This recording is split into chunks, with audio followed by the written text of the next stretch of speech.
దేవుని బిడ్డలారా, ఇంకోటి జెరుబ్బాబెలు అంటే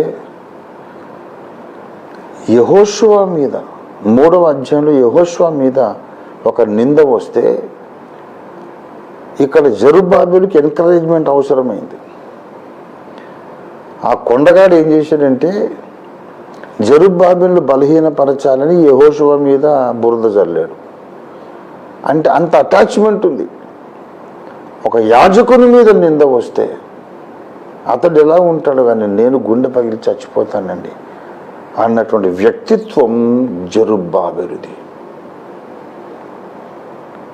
నీ సేవకుని మీదకి నింద రాకూడదు నాయన, వస్తే నేను తట్టుకోలేను,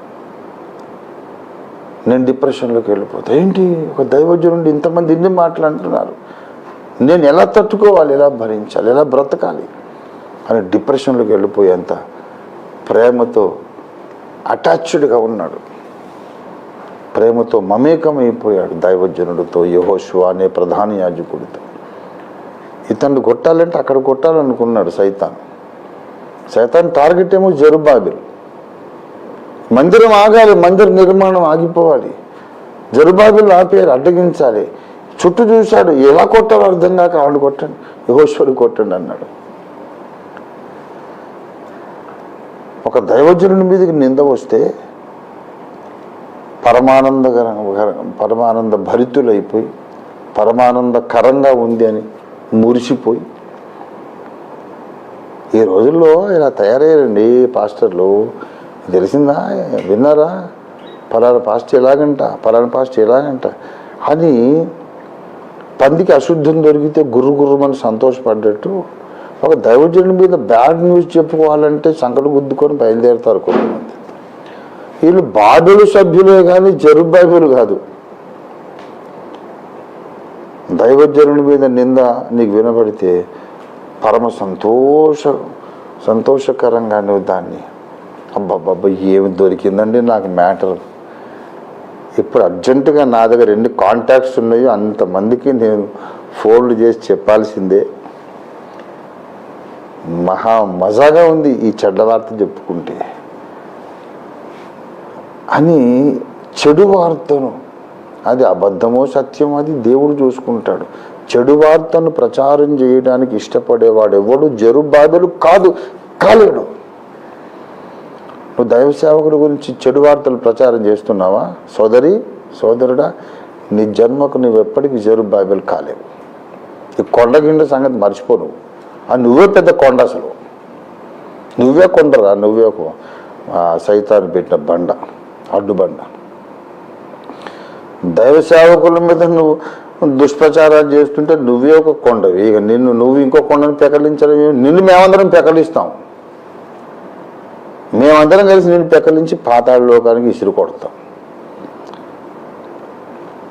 ఒక మంచి మర్మము, ఒక ప్రసంగం వినగానే ప్రతివాడు నేను ముందు బాబు వాక్యములో ఉన్నటువంటి పారామీటర్స్కి మీరు మ్యాచ్ కండి.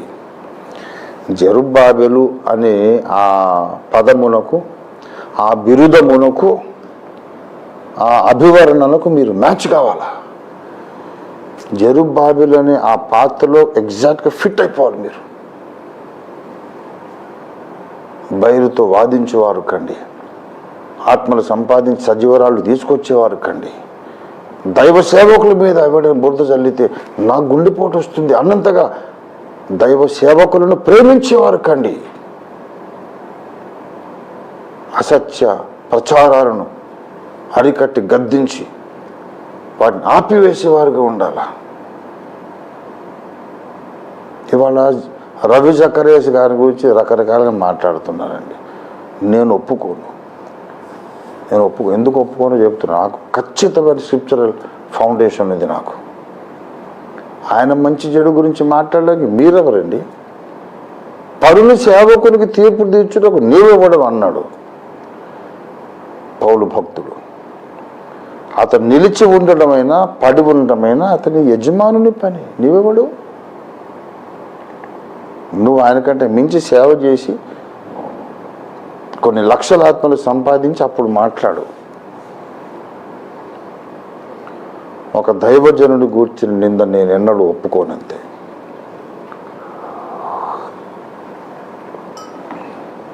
దేవుని బిడ్డలారా, చాలా భయంకరమైనటువంటి తీర్పు వస్తుంది వాళ్ళ మీదకి. ఎవరైతే దేవుని సేవకుల మీద నిందా ప్రచారాలు చేస్తున్నారో అలాంటి వాళ్ళందరికీ చాలా భయంకరమైనటువంటి తీర్పు వస్తుంది.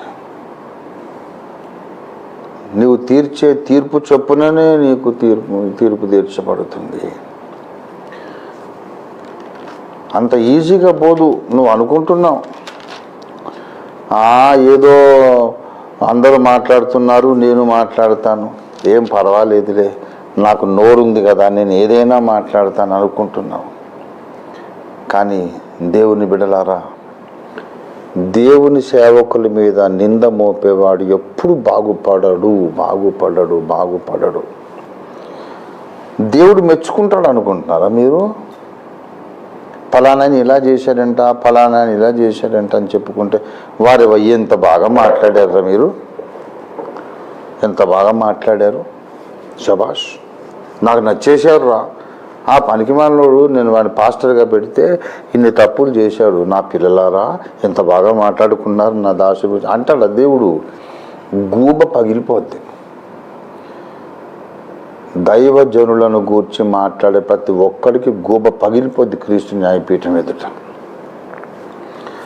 ఏమన్నాడు చూడండి, రోమా పత్రికలో పౌలు భక్తుడు ఏమన్నాడు చూడండి, 14వ అధ్యాయము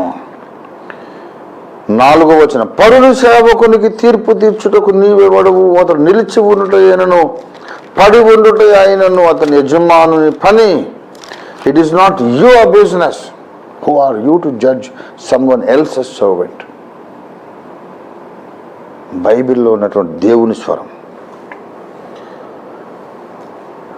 జెరుబ్బాబెలు ఎంత సున్నిత మనస్కుడు అంటే, జెరుబ్బాబెలు చాలా సెన్సిటివ్ పర్సన్.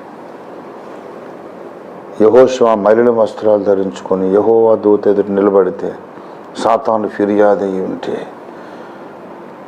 అయ్యో ఒక దైవజనుడు ఇలాంటి పరిస్థితి ఎదుర్కొన్నాడే, దేవుని కొరకు ఎన్ని బాధలు పడ్డాడు, ఎంత సేవ చేశాడు, ఎన్ని త్యాగాలు చేశాడు, ఇవాళ ఈ అవమానం ఎదుర్కొన్నాడు అని కృంగిపోతున్నటువంటి మనస్సు. ఇది మనకి ఎలా తెలుసు అంటే, నింద వచ్చిందేమో యెహోషువ మీదకి, అడ్డగించబడిందేమో జెరుబ్బాబెలు. ఈ లింక్ చూడండి. ఈ కొండ అడ్డగించింది యెహోషువను కాదు, జెరుబ్బాబెల్ని. ఈ కొండగాడు గొప్ప పర్వతం గాడు అడ్డగించింది యెహోషువను కాదు, జెరుబ్బాబెల్ని అడ్డగిస్తున్నాడు. కానీ ఫిర్యాదు ఎవరి మీద చేస్తున్నాడు? వాడు యెహోషువ మీద ఫిర్యాదు చేస్తున్నాడు. అక్కడ ఫిర్యాదు చేస్తే ఇతడు గాయపడతాడు అని వాడికి తెలుసు. అందుకే దేవుడు అన్నాడు, జెరుబ్బాబెల్ని మీరు అడ్డగించలేరు, ఎవరు అడ్డగించలేరు. He's my servant. ఆ పాత్ర లోపలికి మనం ఫిట్ అయిపోవాలి.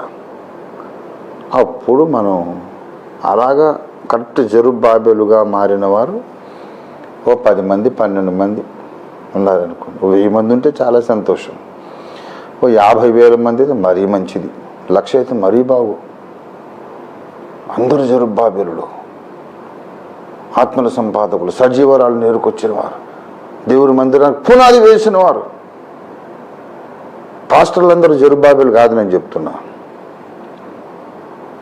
సంఘ నిర్మాణకులందరూ జెరుబ్బాబెలు కాదు కాదు కాదు కాదు కాదు. ఎందుకో తెలుసా? పునాదులు వేయకుండా ఇల్లు కడుతున్న వాళ్ళు బోల్డ్ మంది ఉన్నారు. పునాది కట్టి మందిరం కట్టేశాడు, ఇల్లు కట్టేశాడు, కానీ పునాదులు వేయలే.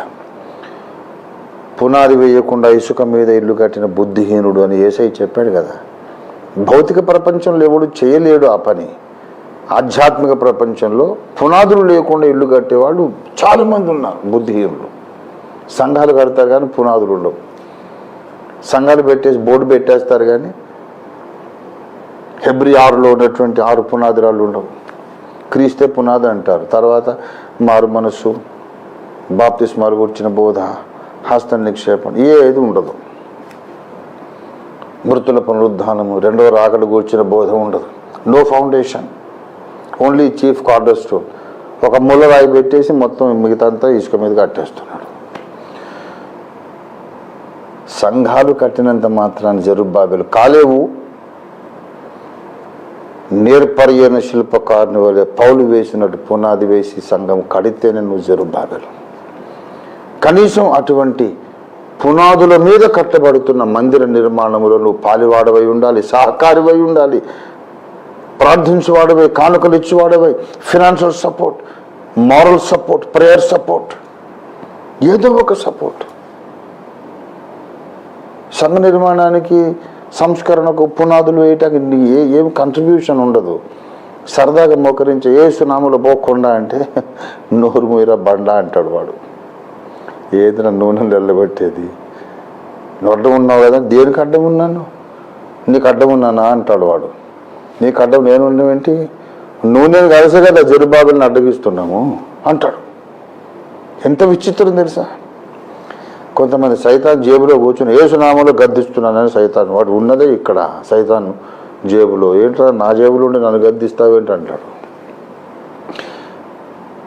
కొండలను పెకలించి క్రీస్తు సైనికులు మీరు కావాలంటే ముందు దేవుని ప్రణాళికలోనికి రావాలి. సంఘ పునర్నిర్మాణ కార్యక్రమంలో మీరు పాలివారు కావాలి. అన్నిటికీ కుదురుబాటు కాలాలు రప్పించడంలో మీరు పాలివారు కావాలి. దేవుని జత పనివారు కావాలి. సువార్త ప్రకటించి ఆత్మలు సంపాదించి కన్నీళ్ల ప్రార్థనతో కొన్ని ఆత్మలు కన్నటువంటి తండ్రులు కావాలి. ఆత్మలు కనడమే కాదు, సంఘముగా కట్టువారై ఉండాలి. సంఘము కట్టడమే కాదు, పునాదులు వేయువారై ఉండాలి. పునాదులు మరమ్మతు చేయువారై ఉండాలి. సాటి దైవజనుల మీద నింద వస్తే కన్నీరు కార్చగలిగిన సున్నిత మనస్కులై ఉండాలి. బాగా నింద వచ్చిందని సంతోషించే బద్మాషులై ఉండొద్దు. మీకు తగలాలని అన్నమాట. నేను ఉలికిపడ్డారు. సాటి సేవకుల మీదకి నింద వస్తే సంతోషించే బద్మాషులు, కమ్యూనిగాళ్ళు అయి ఉండొద్దు. మీరు మంచిగా తిడతాను నేను. తెలంగాణ నైజాం తిట్లు. సేవకుల మీద నిందలు పోతే నిందలు మోపి, నిందలు వచ్చినప్పుడు సేవకుల మీదకి నిరారోపణలు వస్తే పండగ చేసుకునే పనికిమాలు ఉన్నారు. వాళ్ళ పేరు ముందు కూడా రెవరెండ్ అని రాసుకుంటారు. తెలుసు, నాకు దేవునికి తెలుసు. తోలు ఊడిపోతుంది క్రీస్తు న్యాయపీఠం ఉంది. నువ్వెవర్రా పరుని సేవకునికి తీర్పు తీర్చడానికి అంటాడు. చాలా సీరియస్ వ్యవహారం ఇది. నువ్వు కొండలు పెకిలించేవాడు కాదు, నువ్వే పెద్ద కొండవి, ఆ కొండగారి దాసుడు నువ్వు. అసలు మిమ్మల్ని అందరూ ఉపయోగించే ఆ కొండగాడు జెరుబ్బాబెలుని అడ్డగిస్తున్నాడు. కొండ జెరుబ్బాబెలుని అడ్డగించడము అనేక మంది రెవరెండ్లను, డాక్టర్లను, బైబిల్ టీచర్లు, ప్రసంగికులు, మహాసభల వర్తమానికులు, బిషప్పులు, క్రైస్తవ సంఘ నాయకులందరూ ఉపయోగించుకొని ఆ కొండ జెరుబ్బాబెలుని, ఈనాటి జెరుబ్బాబెలుని అడ్డగిస్తున్నాడు. కొత్త నిబంధన జెరుబ్బాబెలును అడ్డగించడానికి ఆ గొప్ప పర్వతం అనేక మంది రెవరెండ్లను, పాస్టర్లను వాడుకుంటున్నాడు. అనేక మంది రెవరెండ్లు, పాస్టర్లు ఆ గొప్ప పర్వతం యొక్క దాసులుగా పనిచేస్తున్నారు. జెరుబ్బాబెలుకు విరోధంగా పనిచేస్తున్నారు. తెలియదనుకున్నారా? 6000 ఏళ్ల ప్రణాళిక పరాకాష్ఠ స్థాయిలో దేవుడు పంపిన నాయకునికి తెలీదు ఈ రాజకీయం? అయిపోయింది మీ ఆట కట్టు. జెరుబ్బాబెలు శత్రువులారా, మీ ఆట కట్టు. మీ రంగు బయటపడుతుంది. మీ ముసుగులన్నీ ఊడలాగి వేయబడతాయి. మీరెవరో తెలిసిపోతుంది ప్రజలకు. అసలు దేవుని సేవకుడు ఎవడో, డబ్బు సేవకుడు ఎవడో, వారి కడిపేవారి దేవుడుగా కలిగిన వాళ్ళు ఎవరో లోకం చూస్తూనే ఉంది. వాళ్ళ సంగతి వదిలేద్దాం, మన సంగతి మనం మాట్లాడదాం. కొండలను పెకలించడానికి ప్రార్థన పోరాటం చేయాలని ఆశ కలిగిన ప్రతి ఒక్కరు కూడా వినండి. మీరు జెరుబ్బాబెలు కండి, బాబెలుతో వాదించేవారు కండి. ఆత్మల సంపాదకులు కండి, ఆత్మలు సంపాదించి పునాదులు వేసి సంఘాలు కట్టుచున్నటువంటి దైవజనుడితో ఏదో రకంగా మీరు సహకారులు కండి. అప్పుడు ఆ జెరుబ్బాబెలు లక్షణాలు కలిగిన వాళ్ళు 1000 మంది కలిసి మోకరించి ఒక్క చిన్న మాట రిలీజ్ చేస్తే అది 100,000,000 ఆటం బాంబుల కంటే శక్తివంతమైన దేవుని ఆయుధంగా బయలుదేరి ఎన్ని వేల కొండలు నేను పెకలించేయగలుగుతుంది. యేసుప్రభు వారు ఒక మాట అంటే ఆ చెట్టు ఎండిపోయింది. ఎందుకంటే అసలు జెరుబ్బాబెలు ఆయన. ఇదండి అసలు విషయం. మందిర నిర్మాణం కూడా ఆయనే కదా. ఒరిజినల్ జెరుబ్బాబెలు యేసయ్య. ఆ తర్వాత నేను జెరుబ్బాబెలే. మీరు జెరుబ్బాబెలేనా? రండి ప్రార్థన చేద్దాం, రండి ప్రార్థన చేసుకుందాం.